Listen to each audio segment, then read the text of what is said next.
Hey, ladies and gentlemen, welcome back to the channel. As always, it is Nick here, back with your daily crypto news and analysis. And today we are going to be talking about Ripple and XRP, as was the vast majority of crypto and finance.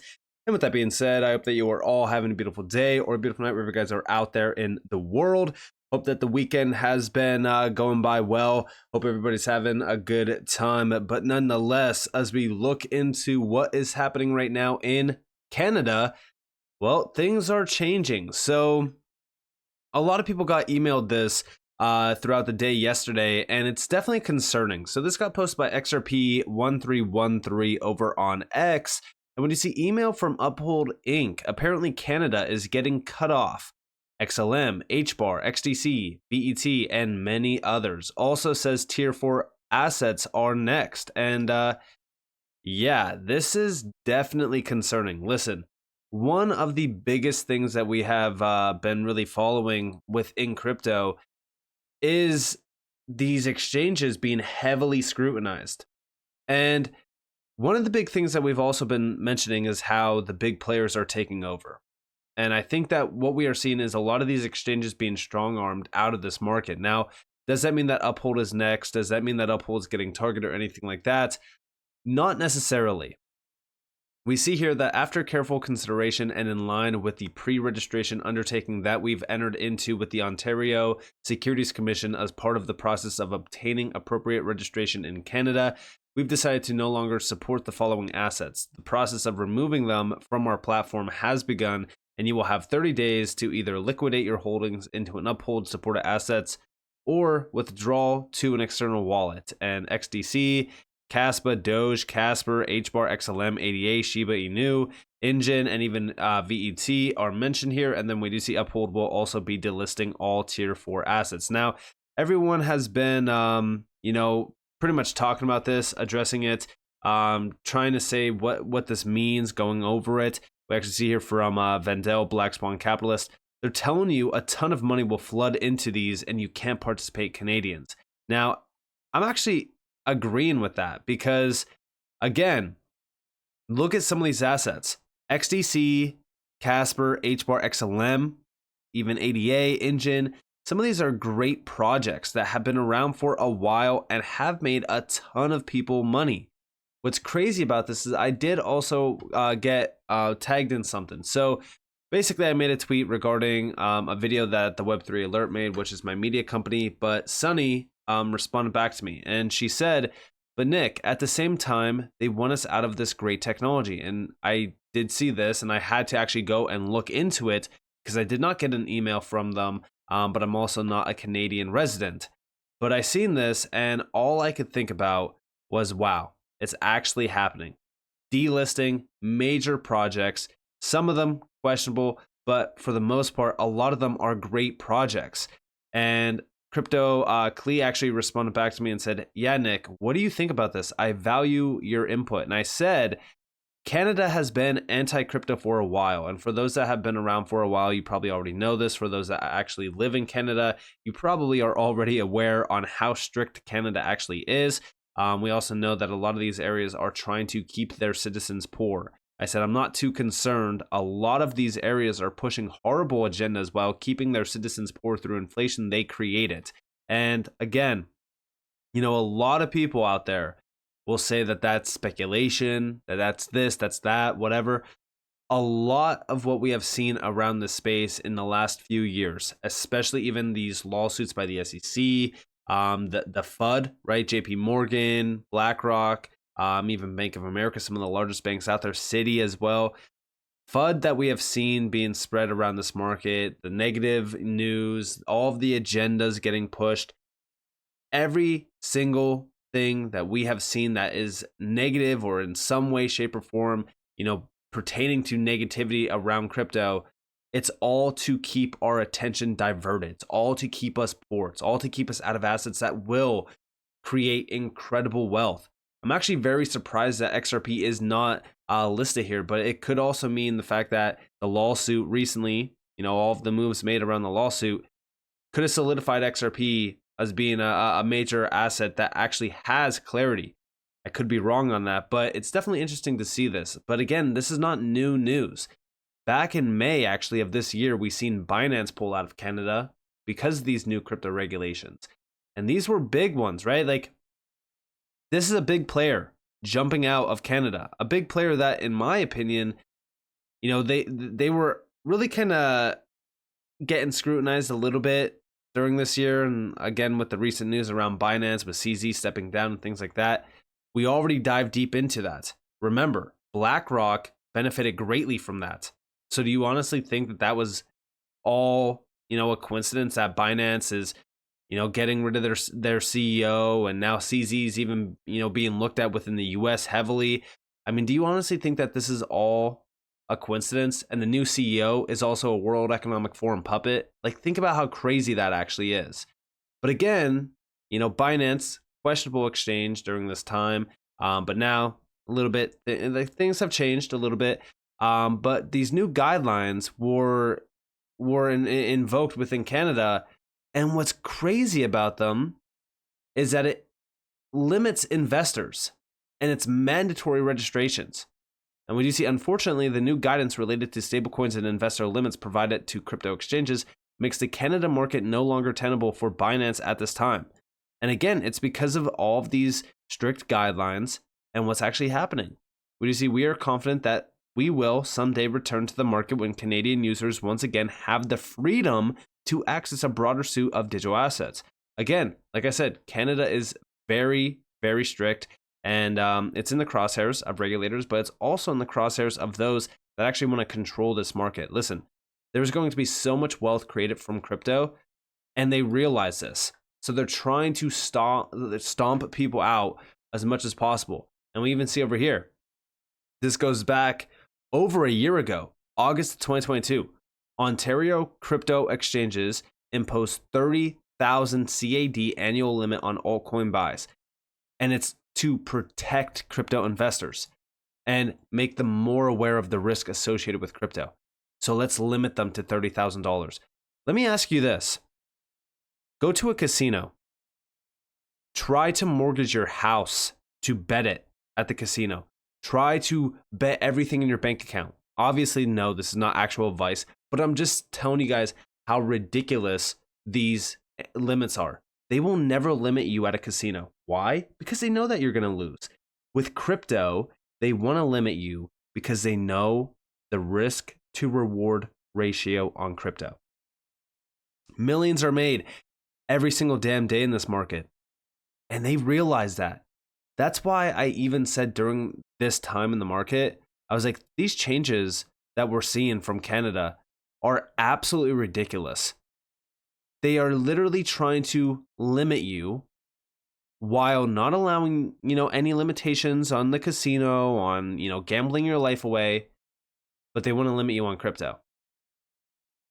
And we actually see that the Ontario province alone accounts for nearly 40% of the Canadian population, with Toronto being the major metropolitan hub. But we also see that consumer protection isn't the only focus of Canadian regulators either. In April of 2021, the Canadian federal government announced that it will undergo a legislative review on the financial sector with a particular focus on improving the stability and security of digital currencies and establishing, there it is, a CBDC. Now do you see it? Now do you realize the agenda here? These are areas where individuals are getting completely slaughtered financially. They're underwater, and now they're being limited on crypto. And now we're starting to see some of the largest players being delisted off of Uphold, which is one of the easiest platforms to actually utilize. At the same time, they're preparing a CBDC. Big shout out to Chad Steingraber, because I do think that this is all well connected. On a personal note, this is how serious I took the Riddlers. Now, again, say what you will about the Riddlers, but we do know that a lot of things have come true. In January of 2019, the timeline of events was dropped. It was a Chinese source, and we were told what was coming. We currently lived in Chicago and got a message to leave the cities. That summer, we put our beautiful 1800s house up for sale. In October of 2019, we sold our house. I quit my job, she closed down her medical practice, and we moved to South Florida, a designated safe zone with no other plan but to rebuild. Only a few months later, in January of 2020, COVID-19, the pandemic began. The world shuts down just like they said it would. This was all a move to propel our society into a digital economy, to force the hand, as you say, which is why they still reference the pandemic as a catalyst. Given that, there's another catalyst coming, one that will propel our world into a single network global CBDC structure. Owning digital assets directly today is not just an investment, it is a financial arc of freedom that will be passed down for generations. You cannot fight the future, but you can live a freer one. And yeah, I completely agree with this.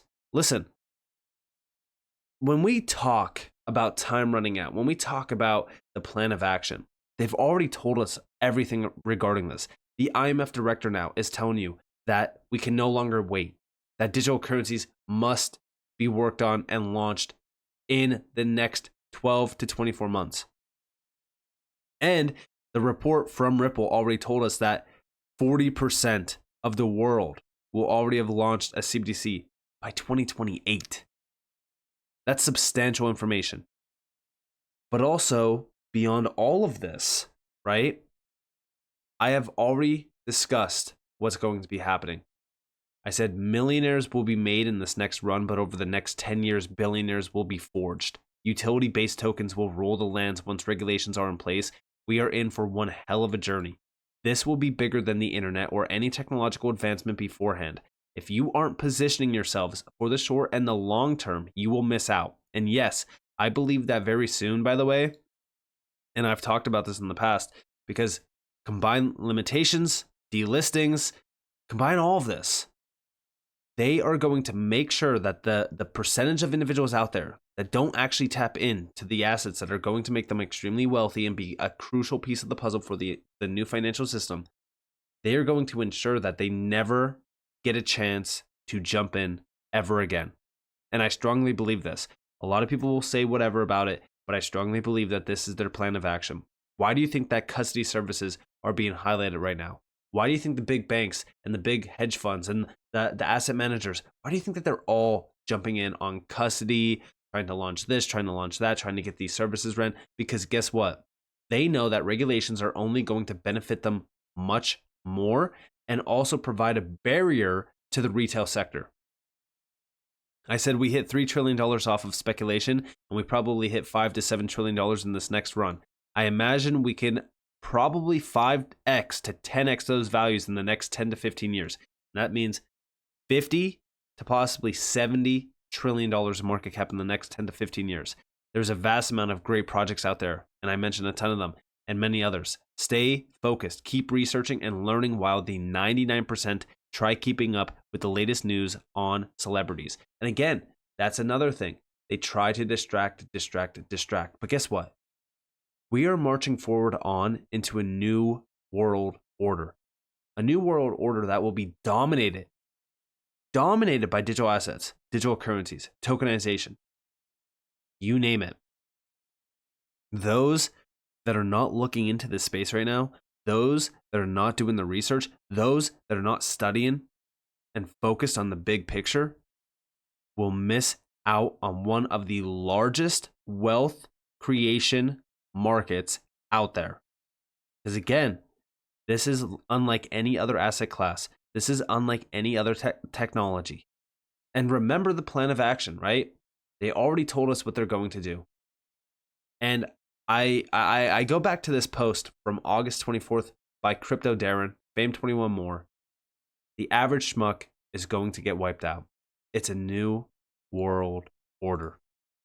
It is for this reason that South Africa continues to advocate for an open and rules-based global governance, trade, financial, and investment system.